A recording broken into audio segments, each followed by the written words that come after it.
नमस्कार, मी संस्कृती आणि आपण पाहत आहात नवा मराठा। केंद्र सरकारने आपल्या कर्मचाऱ्यांच्या हिताचा विचार करून मोठा निर्णय घेतलाय। महागाई भत्त्यात वाढ होण्यापूर्वीच कर्मचाऱ्यांच्या पगारात 50% वाढ होणार आहे।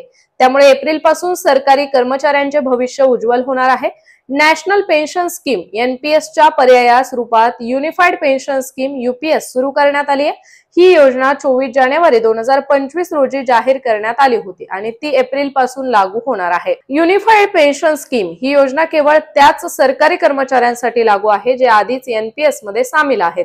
कर्मचाऱ्यांना NPS आणि UPS मधून कोणतीही योजना निवडण्याचा पर्याय असेल।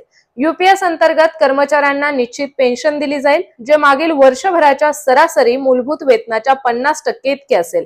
तसेच कर्मचाऱ्याच्या मृत्यूनंतर त्यांच्या कुटुंबाला पेन्शन मिळेल, जी मूळ पेन्शनच्या 60% इतकी असेल। योजनेत किमान निश्चित पेन्शनची तरतूद आहे। 10 वर्ष सेवा पूर्ण केल्यानंतर किमान 10,000 रुपये पेन्शन मिळण्याचा अधिकार असेल। या निर्णयामुळे सरकारी कर्मचाऱ्यांना आर्थिक स्थैर्य मिळणार असून याचा मोठा फायदा होईल। एप्रिल महिन्यात ही योजना लागू झाल्यानंतर अनेक कर्मचाऱ्यांच्या निवृत्ती वेतनात मोठी वाढ होणार आहे। तर अशाच माहितीपूर्ण बातम्यांसाठी चॅनलला सबस्क्राइब नक्की करा।